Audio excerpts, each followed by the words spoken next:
প্রাচীন পৃথিবী, যেখানে মানুষের মনে প্রশ্ন ছিল তারা কোথা থেকে এসেছে, কিভাবে পৃথিবী চলে আর আকাশের তারা কিভাবে আলো দেয়। তখন না ছিল কোনো বই, না ছিল কোনো প্রযুক্তি, কিন্তু ছিল অদম্য কৌতূহল। এই কৌতূহল, জ্ঞান অন্বেষণের ইচ্ছা একত্রিত হয়েছিল একটি স্থানে, একটি মহান গ্রন্থাগারে, যেখানে পৃথিবীর সমস্ত ভাষা, ধর্ম, বিজ্ঞান ও সাহিত্য স্থান পেয়েছিল এক ছাদের নিচে। সেই স্থানের নাম ছিল আলেকজান্দ্রিয়া লাইব্রেরি। এটি ছিল এমন একটি প্রতিষ্ঠান যেখানে মানুষের চিন্তা ও গবেষণা পেয়েছিল সত্যিকারের মুক্তি, যেখানে প্রতিটি পাণ্ডুলিপি ছিল এক একটি নক্ষত্র, যেগুলো আলোকিত করেছিল সভ্যতার দিগন্ত। খ্রিস্টপূর্ব ৩ শতাব্দী, প্রাচীন মিশর, একদিকে পিরামিড আর অন্যদিকে নীল নদের কল্যাণে গড়ে ওঠা এক সমৃদ্ধ সভ্যতা। এই সময়ে ভূমধ্যসাগরের তীরে গড়ে উঠল এক বিশেষ শহর, আলেকজান্দ্রিয়া। এই শহরটি প্রতিষ্ঠা করেছিলেন বিশ্বজয়ী আলেকজান্ডার দ্য গ্রেট। তার মৃত্যুর পর তার জেনারেল টলেমি এই শহরকে রাজধানী ঘোষণা করেন এবং এটিকে গড়ে তোলেন জ্ঞান ও সংস্কৃতির আন্তর্জাতিক কেন্দ্রে। আলেকজান্দ্রিয়া যেন হয়ে উঠেছিল জ্ঞানের জন্য এক নবজাগরণের দ্বার। আলেকজান্দ্রিয়া লাইব্রেরি মূলত প্রতিষ্ঠা হয় টেলিমি রাজবংশের শাসনামলে। টেলিমি প্রথম এবং তার পুত্র দ্বিতীয় টেলিমি বিশ্বাস করতেন জ্ঞানই শক্তি।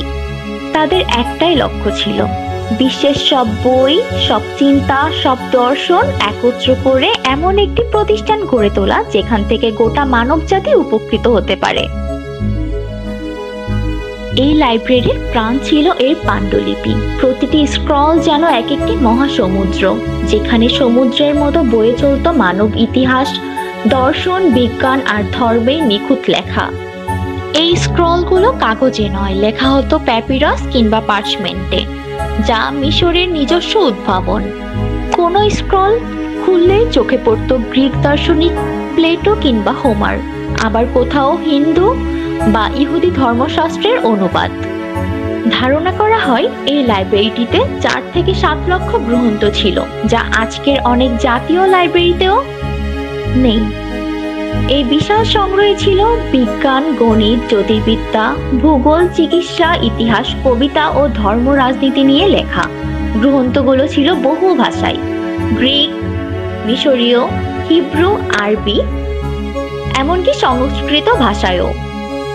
এই লাইব্রেরিটি ছিল শুধু সংরক্ষণের স্থানই নয়, বরং ছিল গবেষণা ও শিক্ষার প্রাণকেন্দ্র। এখানে ছিল এক বিশাল গবেষণা প্রতিষ্ঠান, যেখানে পণ্ডিতেরা থাকতেন, খেতেন আর দিনরাত গবেষণায় ব্যস্ত থাকতেন। তারা শুধু বই পড়তেন না, তারা অনুবাদ করতেন, প্রশ্ন করতেন, যুক্তি দিতেন এবং নতুন জ্ঞান সৃষ্টি করতেন।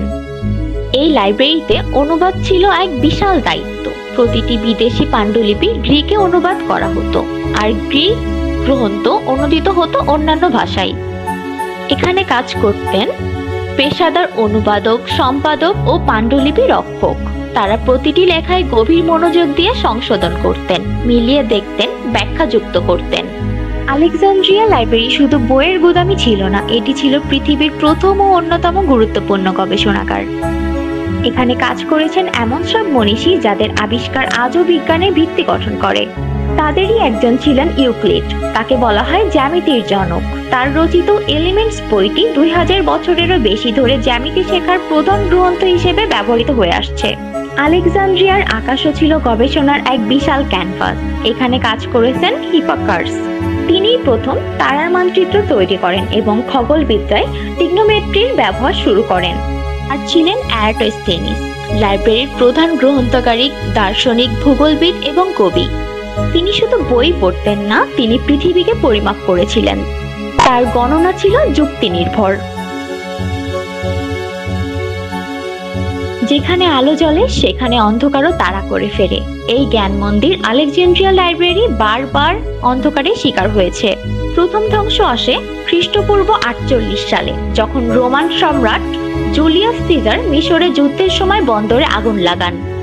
সেই আগুন ছড়িয়ে পড়ে লাইব্রেরির অনেক অংশে। হাজার হাজার স্ক্রল, বহু সভ্যতার জ্ঞান আগুনে পুড়ে ছাই হয়ে যায়। কিন্তু সেটিই ছিল না শেষ ধ্বংস। প্রতিটি ধ্বংসের ঘটনায় হারিয়ে গেছে অমূল্য পাণ্ডুলিপি। এমন অনেক বই ছিল যেগুলোর অন্য কোথাও কোনো কপি ছিল না। হারিয়ে গেছে প্রাচীন ভারত, পারস্য, আফ্রিকা এবং মধ্যপ্রাচ্যের এমন অনেক জ্ঞান যা আজও বিজ্ঞানী ও গবেষকদের কাছে এক রহস্য। আলেকজান্দ্রিয়া লাইব্রেরির ধ্বংস মানে শুধু একটি দালান ভেঙে পড়া নয়, এটি ছিল মানব ইতিহাসের সবচেয়ে বড় মেধাক্ষয়। লাইব্রেরির ধ্বংস মানে হারিয়ে যাওয়া জ্ঞান, দর্শন, প্রশ্ন আর উত্তর। হারিয়ে যাওয়া সেই সাহসিকতা যেখানে মানুষ নির্ভয়ে ভাবতে পারত। ধ্বংসের শতাব্দী পেরিয়ে অবশেষে ইতিহাসের সেই গৌরব ফিরে আসে 2002 সালে। বিশ্ববাসীর সহযোগিতায় মিশরে গড়ে ওঠে এক নতুন স্থাপনা যার নাম বিবলিওথেকা আলেকজান্দ্রিয়া। এটি কেবল একটি লাইব্রেরি নয়, বরং একটি স্মারক, এক অঙ্গীকার যা বলেছে জ্ঞান কখনো হারায় না যদি মানুষ তা বাঁচিয়ে রাখে। বিবলিওথেকা আলেকজান্দ্রিয়া এখন আধুনিক বিশ্বের অনেক বড় জ্ঞান কেন্দ্র। এখানে রয়েছে 80 লক্ষেরও বেশি বই, হাজার হাজার পাণ্ডুলিপির ডিজিটাল সংস্করণ, উন্নত ইবুক সিস্টেম, মাল্টিমিডিয়া সেন্টার এবং একটি আধুনিক গবেষণা নেটওয়ার্ক। এখানে একদিকে যেমন আধুনিক প্রযুক্তি, অন্যদিকে রয়েছে সেই প্রাচীন ঐতিহ্যের নিঃশব্দ অহংকার। সময় যে আলোকস্তম্ভ ভেঙে গিয়েছিল আজ তা নতুন রূপে জেগে উঠেছে, প্রাচীন স্ক্রোলের উপর দিয়ে সূর্যের আলো ঠিকরে আসার মতো।